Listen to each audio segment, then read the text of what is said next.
Hey there, Aubrey. What's shaking? I'm doing great. How are you, Lindsay? Good. Aubrey, I have a question for you. You ready? Yes. All right. It's about teamwork. So, have you ever been on a team where not everyone pulled their weight? Yes, definitely. It's funny. I'm thinking of I was once playing tug of war with adults at like a team building thing. Oh, no. And I remember one girl who was just sort of barely touching the rope, kind of like pretending she was playing. Everyone else is like pulling for all their worth. And she's just sort of like touching definitely not pulling her weight, which is funny. That's so almost funny. more the literal means of like that you're is actually literally. pulling your weight's worth on that rope. Interesting. Yep, that's the rare occasion Right. where the literal meaning matches the, Right. the metaphorical meaning. That's so fun. So what happened? Did she get kicked off the team or what? I can't remember. This was a while ago. I feel like we all fell because the other team kind of gave up and let go. And so then we all pulled or just fell. Has that ever happened to you with a tug of war? I'm curious if our listeners out there do a tug of war where you're just like pulling a rope and trying to get the middle past a certain point. Well, I'm curious if our listeners do, because that was that a work team building thing? It sounds like, yeah. I'm curious if that's common around the world, these kind of team building, like field day type events where you're, right. Like people go out and do like the sack races maybe, or whatever it is they do, or the trust falls. Yeah. I love it. I'm very competitive and I think it's very fun, but it's not for everybody. There are certainly some people who are kind of hanging back. Like, do we really have to do this? Oh yeah. I could totally see right at the front of the rope. Like you're the one right there. Let's go, people. Yeah. So funny. So what are we getting into today? How is this related to our topic? Yeah. This idiom, pull your weight. It actually came up recently on the All Ears English podcast. I was like, this would be great for IELTS. This is a great idiom to use on IELTS answers. It's flexible. You could there's a lot of things you could be asked that you could use this idiom. So today we're going to share this idiom and a few related idioms and in sample answers, examples of how you could use them on IELTS. And when it comes to IELTS vocabulary, it makes sense to go for an 80-20 approach where we're focusing 80% of our time on, or 20% of our time I don't know. I can never articulate that 80-20 thing. Right? But the point is we learn vocabulary terms that can apply to multiple types of questions. Exactly, right? 80% of IELTS speaking questions, you could probably use this idiom on. You can sneak it in, right? There it is. And also especially because you will be asked on part 1 either about work or study or home or hometown. So you need idioms to describe working and being on a team. So there's a good chance you'll be able to use these. And this can be used in a lot of ways. It's saying you didn't pull your weight, someone else didn't, you wanted to pull your weight. There's a lot of ways this could manifest. So guys, go ahead and hit the follow button before we get any deeper into this. We publish twice a week here on IELTS Energy, and all of our information and our knowledge is gained by a former examiner. Aubrey, you've been doing this for a long time. I know exactly. I think I'm going on 6 years, right? Wow. And so I feel like I'm definitely an IELTS expert. Absolutely. And, this is going to be interesting. The more I work with students as they're taking mock IELTS speaking exams and getting ready, they aren't using a lot of idioms. And I'll talk to them after. They're like, I feel like I've used a bunch, but they just didn't come up. I wasn't asked any questions that I could use them on. So a part of the problem is those idioms aren't flexible enough. It's like you have to be asked the exact right question to be able to sneak that in. So we're trying to focus on some flexible idioms that lots of different questions you could be asked. You could use this. Right. So you're saying students had memorized like a list that they couldn't find a way to use them, right? Yeah, and they might even be using them in practice answers. But if you're not asked the right question, then you can't figure out how to use it and what a waste if you've learned that idiom and can't use it to boost your vocabulary scores. Exactly. We need to have skills that are a lot more flexible, right? So let's go through some of these phrases that are more flexible, are just better. Yes. So again, pulling one's weight. Let's talk about this again. Yeah, so this means doing one's fair share of work. Definitely not just about work. I shared for this team building, like a pulling, if you're playing on a sports team, if you're planning a party, anything that you're doing in collaboration with someone else, that's when you can either say someone did do their fair share of work or that you did, or they didn't if they sort of shirked their responsibilities. Yeah, so it's all about your attitude towards this. There's a lot we could say here. So here's a sample sentence. It's extremely important for me to pull my weight at work. I want my team to know they can count on me. Right? Yeah. So if you're asked about work or study, you could very easily say this, right? You need a few sentences. You can say where you work and then share your work ethic. Say this and use this idiom. This is kind of unexpected that you'd be able to use an idiom talking about your job. You absolutely can. Absolutely. What's another example, Aubrey, where it might show up? If you're talking about studying, you could say, I had a group project in one of my classes and it was so frustrating that not everyone pulled their weight. 100%. I love that. So that's a great one. So write that down, everyone. Make sure you have that in your back pocket. Practice it. That's the key, right? Practice how it fits into your part 1 answers. Yes, okay? Exactly. Yes. Yeah. All right. Our second phrase here, similar meaning, to do one's fair share. So to contribute equally to a group effort, right? There are multiple ways to say this. So maybe on part 3, you're asked what makes a good team member. And you could say it's absolutely vital for every member of a team to do their fair share. Yes, I love that. Do their fair share. Contribute the same amount, right? So good. Or Lindsay, what if you're asked the part 3 question? Do you think group projects are effective in schools or universities? We might say something like group projects and university courses aren't always ideal because sometimes group members don't do their fair share. And that happens in graduate programs all the time, right? Absolutely.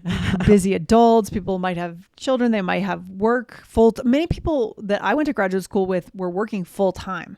Same. Yeah. So everyone's busy. Everyone wants to do their fair share, but you have so much going on that, and then if someone else picks up the slack, these people, people in graduate school that are so busy, they're going to let somebody else pick up the slack. So this happens. Yes. Sometimes it's not equitable because everyone's busy. Yeah, it's so true. It's so true. So I think all of our listeners have definitely had a relatable situation that they could share here, right? So that's why I love these expressions. We've all participated on some kind of a project, and inevitably some people are kind of going to work harder than others, right? Yeah. So we have something to say. And it can be more informal. If you're asked about household chores, planning parties, choosing a place to go with friends, all these right? It's so flexible. If you think about anything you could be asked about that has anything to do with friends, family, coworkers, this you could use on that question to talk about your friends or yourself. And if you do your fair share, pull your weight with whatever it is.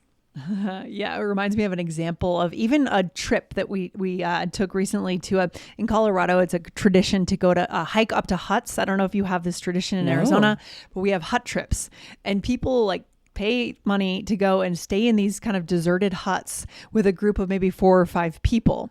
Oh. And what you have to do is you can't bring a dog because it's dirty for the dog, right? So you have to basically make your own water from the snow outside on the ground. That's why you can't bring animals. Wow. And you have to boil your own water. You have to do chores.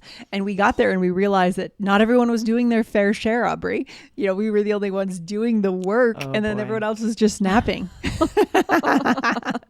So this can apply to our experiences with friends and family too, as you said. Absolutely. And there are so many questions that you could be asked on IELTS, Lindsay, where you could use that story. And when you share that story, you have to have practice so that you're ready to throw in these idioms. You don't want just to be saying, right, not everyone worked. Some people were napping while I did the work, right? Instead, you want to have these idioms ready to say that somebody didn't pull their weight. You got it. Exactly. Okay, Aubrey, we are back. Another great one is pitch in. Similar. Yes, right? It's an idiomatic phrasal verb. It means to help out or contribute effort to a task. So for example, Lindsay, on part 2, if you were asked to describe a time when you worked as part of a team, what could you say? Sure. Yeah, I mean, you could share an example like this. As a teenager, I volunteered at a food bank, and I was on a team that planned their annual fundraiser. Luckily, everyone pitched in, and we were able to divide up tasks. I worked on design invitations and making decorations, and the event ended up going really smoothly. So everyone pitched in. Yeah, right? Meaning everyone contributed equally, right? It was not the case of your trip with up to the huts. Not everyone was pitching in. And that's the interesting thing about all of these phrases. You can use them either way, right? Negatively or positively, to say everyone pitched in or not everyone pitched in. Yeah, very flexible, right? You can tie it into any narrative, any story, even if you're frankly making up a story, which we say we can do on IELTS. Absolutely. Not like the examiner's going to fact check you. No. Right? Yeah. Yeah. Good. All right. So our fourth phrase here is step up to the plate. This is a fun idiom that comes from baseball. When the batter steps up to the plate, it means to take responsibility, especially when it's really needed. Maybe nobody else will, or when it's difficult. Say, I got to step up to the plate. For sure.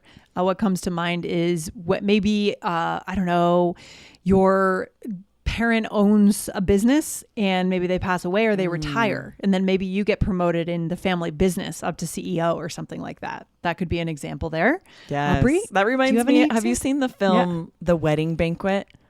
It's pretty new. I saw it on my flight to Cancun. You know how it's usually like newer films. You know, Bowen Yang was in it. I can't remember the names of any of the other actors, but I highly recommend it. It was really great. But this, in the beginning, it's someone who finds out that he is going to have to sort of take over the family business, but he's an artist. And it was like he is not at all interested. He does not want to step up to the plate. But it's a great movie. I would highly recommend it. Interesting. Now, Aubrey, is there any other example of how you might answer a part 2 question? For example, what if someone asked you, describe a group project you did at school or university? Yeah. Okay. Here's an example of a sentence I could use in that part 2. During my final year at university, I was assigned to a group project. A lot of the students were not very communicative, so I had to step up to the plate to organize our meetings. Someone always has to do it, right? Someone needs to take that responsibility to make sure things actually happen. Yeah, it's always when you're assigned to a group and you sit down and everyone's quiet, you're like, okay, someone's going to have to do this role, the leadership role. Yes. Right? And I think this is so useful to see that there are these 4 very different ways to talk about taking responsibility, to talk about doing one's fair share and equal part of the work. Because if you get a part 2 question where this is perfect, you want to tell a story about either you or someone you know stepping up to the plate, you're going to need variety of vocabulary. You can't use the same one over and over.